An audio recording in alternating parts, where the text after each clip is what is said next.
Hello student, you all are most welcome to my YouTube channel bio with अनुज।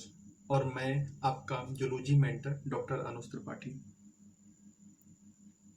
इस YouTube channel का मकसद आपका biology की जो पढ़ाई है, जो ग्रेजुएशंस की बायोलॉजी की पढ़ाई है, उसको सिंपल और आसान करना है। आजकल इंटरनेट की दुनिया में यूट्यूब से रिलेटेड आपको बहुत सारे वीडियो बायोलॉजी में मिल जाएंगे, यूट्यूब में मिल जाएंगे, पीडीएफ्स मिल जाएंगी, बुक्स ऑनलाइन अवेलेबल हैं। लेकिन जो सबसे बड़ी समस्या है, वो सबसे बड़ी समस्या है हमारी गवर्नमेंट की न्यू एजुकेशन पॉलिसी, जिसमें कि अच्छाइयाँ भी हैं, बुराइयाँ हैं। बट स्टूडेंट्स के लिए सबसे बड़ी प्रॉब्लम्स है कि जो आपका सेकेंड सेमेस्टर का इवन सेमेस्टर का एग्ज़ाम होता है, वह एग्ज़ाम बहुत जल्दी हो जाता है और पढ़ने का या सिलेबस कंप्लीट करने का स्टूडेंट्स के पास समय नहीं होता है। तो जो स्टूडेंट्स की मेन प्रॉब्लम है कि टाइम पर अपना सिलेबस कंप्लीट कर सकें। तो मेरा हार्दिक प्रयास यही रहेगा कि हर एक वीडियो में मैं आपका सिलेबस से जो भी रिलेटेड टॉपिक है, उससे रिलेटेड सारी चीज़ें आपसे डिस्कस करूं, उनसे रिलेटेड क्वेश्चंस डिस्कस करूं, उनसे रिलेटेड एमसीक्यूज डिस्कस करूं, ताकि आप अपने एग्ज़ाम्स में क्विक रिवीजन के थ्रू टोटल सिलेबस पूरा कर सकें और एग्ज़ाम को अच्छे से दे सकें। तो अगर आपको मेरा चैनल अच्छा लगता है, इसकी जानकारी आपको बहुत अच्छी लगती है, और तो आप इस चैनल्स को लाइक कीजिए, अपने दोस्तों के साथ शेयर कीजिए, जो और जूलॉजी के स्टूडेंट्स हैं उनके साथ शेयर कीजिए। और आगे की वीडियोस पाने के लिए, इस सीरीज़ की वीडियोस पाने के लिए आप जो है तो इस चैनल को सब्सक्राइब कीजिए। तो जो बायोलॉजी बीएससी का प्रोग्राम्स है, वो 3 इयर्स में होता है। इन 3 इयर्स को अब न्यू एजुकेशन पॉलिसी एनईपी में 6 सेमेस्टर्स में डिवाइड किया गया है, जिसमें फर्स्ट 4 सेमेस्टर्स में आपके एक थ्योरी का पेपर होता है और एक प्रैक्टिकल का पेपर होता है। जो थ्योरी का पेपर होता है वो 75 मार्क्स का आपका यूनिवर्सिटीज़ कराती है, और 25 मार्क्स का आपको इंटरनल सेशनल के रूप में आपका कॉलेज कराता है। प्रैक्टिकल में भी सेम होता है, 75 मार्क्स का यूनिवर्सिटी कराती है, 25 का इंटरनल होता है। अब ये जो 75 मार्क्स का थ्योरी पेपर होता है, ये आपका रिटर्न भी हो सकता है और एमसीक्यू के थ्रू भी हो सकता है। बहुत सारी यूनिवर्सिटीज़ दोनों ऑड इवन दोनों सेमेस्टर्स के पेपर रिटर्न पे कराती हैं, कुछ एक रिटर्न पे कराती हैं, एक एमसीक्यूज पे कराती हैं। बट जो हमारी यूनिवर्सिटी है, जिसमें मैं पढ़ा रहा हूँ, बुंदेलखंड यूनिवर्सिटी झांसी, उसमें हुआ, कानपुर में हुआ। यहाँ पर सिस्टम क्या है कि जो ऑड सेमेस्टर होते हैं, फर्स्ट थर्ड फिफ्थ, इनमें जो पेपर्स होते हैं वो रिटर्न पे होते हैं, और जो इवन सेमेस्टर होते हैं, सेकेंड फोर्थ सिक्स, इनमें जो पेपर होते हैं वो एमसीक्यू बेस्ड होते हैं। तो जूलॉजी सेकेंड सेमेस्टर का पेपर, जिसका टॉपिक है बायोकेमिस्ट्री एंड फिजियोलॉजी, यह पेपर बुंदेलखंड यूनिवर्सिटी में एमसीक्यू के फॉर्म पे आएगा, ऑब्जेक्टिव पेपर के फॉर्म पे आएगा। टोटल इसमें 8 यूनिट्स कवर की गई हैं पूरे सिलेबस में, जो कि बायो केमिस्ट्री और फिजियोलॉजी से रिलेटेड है।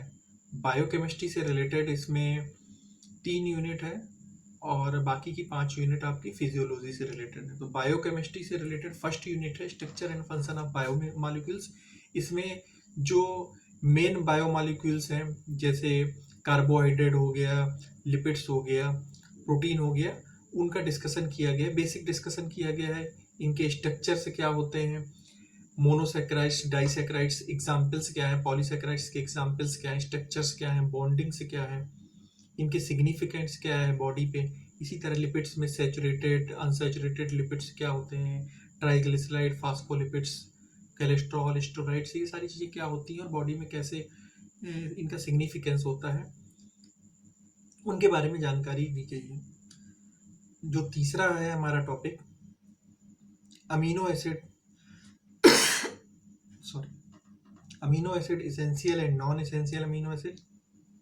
तो ये अमीनो एसिड्स के स्ट्रक्चर्स कैसे होते हैं, इनका लेवल ऑफ ऑर्गेनाइजेशन कैसे होता है, ये सारी चीज़ें यहाँ पर डिस्कस की गई हैं। जो सेकेंड यूनिट है वो सेकेंड यूनिट है एंजाइम एक्शन एंड रेगुलेशन। तो इस यूनिट्स में डिस्कस किया गया है कि ह्यूमन बॉडीज में जो एंजाइम्स पाए जाते हैं वो एंजाइम्स कैसे वर्क कैसे करते हैं, इनका नॉमेनक्लेचर क्या है, कैसे एंजाइम्स का नाम रखा गया है, एंजाइम्स का क्या क्लासिफिकेशंस होता है, इनकी मैकेनिज्म क्या होती है, काइनेटिक्स क्या होती है, इनका इनिबिशन कैसे होता है और रेगुलेशंस कैसे होता है, यह सारी चीज़ें यूनिट नंबर 2 में डिस्कस की गई हैं। अब आती है हमारी बायोकेमिस्ट्री की यूनिट नंबर 3। यूनिट नंबर 3 में जो बायोमॉलिक्यूल्स हैं उनकी बॉडी में मेटाबॉलिज्म कैसे होती है, कार्बोहाइड्रेट्स कैसे मेटाबोलाइज होता है, कार्बोहाइड्रेट्स ब्लड्स में कैसे पहुंचता है, ब्लड शुगर की कैसे रेगुलेशन होता है, ग्लाइकोजिनेसिस कैसे, तो ग्लाइकोनियोजेनेसिस कैसे होता है, लिपिड्स कैसे मेटाबोलाइज होती है, बॉडी की किस पार्ट में जाके स्टेरॉइड्स कोलेस्ट्रॉल्स ये सारे बनते हैं, कैसे इनका ट्रांसपोर्ट होता है, ये सारी चीज़ें डिस्कस की गई हैं यूनिट नंबर 3 में। यूनिट नंबर 4 में जो हमारे बिल्डिंग बॉडी ब्लॉक्स बायोमॉलिक्यूल्स होते हैं, प्रोटीन्स और न्यूक्लिक एसिड्स, इनकी मेटाबोलाइज कैसे होती है, कैसे अमीनो एसिड्स से दूसरे अमीनो एसिड्स बनते हैं या दूसरी चीज़ें बनती हैं, कैसे इनका मेटाबॉलिज्म होता है, विटामिन्स क्या होते हैं, न्यूक्लियोटाइड्स क्या होते हैं, न्यूक्लिक एसिड्स कैसे बनाते हैं, कैसे ये न्यूक्लिक एसिड्स की मेटाबॉलिज्म होती है, ये सारे का सारा स्टडी हम जो है यूनिट नंबर 4 में करते हैं। अब हमारा चालू होता है फिजियोलॉजी सेक्शन। फिजियोलॉजी सेक्शंस में जो सबसे पहला चैप्टर है वो है डाइजेशन एंड रेस्पिरेशन। तो डाइजेशन जो होता है, डाइजेशन में जो गैस्ट्रिक ट्रैक है वो कैसी होती है, उसके क्या क्या पार्ट्स होते हैं और उन पार्ट्स में कौन कौन से एंजाइम काम करते हैं, कौन कौन से एंजाइम कहाँ कहाँ से सिक्रीट्स होते हैं और उनका क्या क्या फंक्शंस होता है। सेम रिस्पायरेशन सिस्टम में एयर इन्वायरमेंट से लंग्स में कैसे जाती है, लंग्स से इन्वायरमेंट्स में कैसे एक्सचेंज होता है, जो ब्लड में एयर का लंग्स और ब्लड का एक्सचेंज है वो कैसे होता है, ये सारी चीज़ों की स्टडी की गई है। अगली फिजियोलॉजी की यूनिट है circulatory system and excretory system. Circulatory system में ब्लड क्या होता है, जो आपका ब्लड में ये पाया जाता है, कंपोनेंट्स पाए जाते हैं, आरबीसीज हो गया। इसके अलावा जो है तो आपके हार्ट है, हार्ट कैसे काम करता है, ब्लड की क्लॉटिंग कैसे होती है, ब्लड ग्रुप्स क्या होते हैं, एबीओ ब्लड ग्रुप सिस्टम्स क्या होता है, कार्डियक साइकिल्स क्या होते हैं, इलेक्ट्रोकार्डियोग्राम में कैसे साइकिल्स दिखाई देते हैं, बीपी कैसे मेजर करते हैं, चीज़ों का डिस्कशन किया गया है।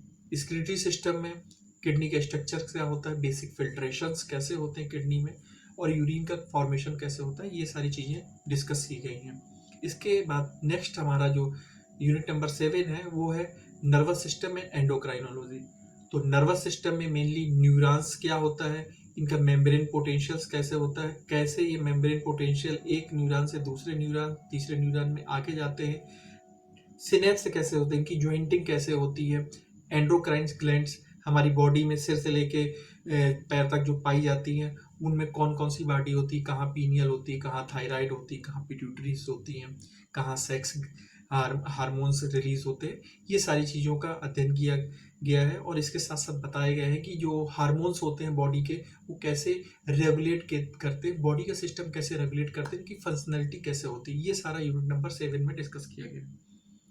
अब हमारी आती है लास्ट यूनिट जो है यूनिट नंबर 8। इसमें मस्कुलर सिस्टम जो है वो डिस्कस किया गया है, कितने टाइप की मसल्स होती हैं, skeletal muscle, cardiac muscle, unstriped muscle, इनका कैसे कनेक्शंस होता है, बोन से कैसे कनेक्शंस होता है, इनकी कैरेक्टरिस्टिक्स क्या होती है, कैसे ये न्यूरॉन मोटर न्यूरॉन से काम करती है, ये सारा का सारा डिस्कस किया गया है। ह्यूमन सिस्टम्स में स्केलेटन या बोन्स नहीं है हमारे सिलेबस में, उसका कोई डिस्कशन नहीं है, सिर्फ इतना है। और जो 11th और 12th की बुक्स हैं उन बुक्स में जो बायोकेमिस्ट्री और फिजियोलॉजी दी हुई है वो बहुत ही सफिशिएंट है, इसके लिए बस थोड़ी सी इसको एक्सपेंड कर दिया गया है। यहाँ पर आपके ग्रेजुएशन में आपकी जो नॉलेज है इन सब चीज़ों के बारे में, वो नॉलेज को बढ़ाने के लिए। तो दोस्तों, आज के बाद से हर 2 दिन में मैं कोशिश करूँगा एक-एक यूनिट को कवर कर सकूँ, और क्योंकि एग्ज़ाम की डेट भी आ गई है, लास्ट वीक ऑफ अप्रैल में एग्ज़ाम स्टार्ट होने हैं, तो मैं कोशिश करूँगा कि आपका तब तक मैं सारा का सारा सिलेबस कवर कर दूँ, और उनसे रिलेटेड जो आपके क्वेश्चंस हैं, एमसीक्यू हैं, उनको भी डिस्कस करता जाऊँ। और जिस प्रकार से मेरा अनुभव है, अगर आप इन यूट्यूब चैनल को ध्यान से देखेंगे और उनके क्वेश्चंस को पढ़ेंगे, तो 75% क्वेश्चंस से रिलेटेड मटेरियल्स जो है आपको इन यूट्यूब चैनल से मिल जाएगा, और आपके एग्जाम्स में बहुत अच्छे मार्क्स आएंगे। So thanks for watching my YouTube channel. And अगर आपको अच्छा लगता है और आपको लगता है कि आपको आगे भी अच्छी जानकारियाँ मिलेंगी, तो जानकारियाँ पाने के लिए मेरे चैनल को सब्सक्राइब कीजिए, और ये जानकारी दूसरों भी दोस्तों के साथ साझा कीजिए, शेयर कीजिए। कोई प्रॉब्लम आती है, कुछ आपको गलत दिखाई देता है वीडियो में, तो उसके लिए मुझे कमेंट कीजिए, या कोई स्पेशल चीज़ें आपको डिस्कस करनी है तो कमेंट कीजिए, मैं उस पर भी आपको वीडियो बनाकर दूंगा। Thanks for watching.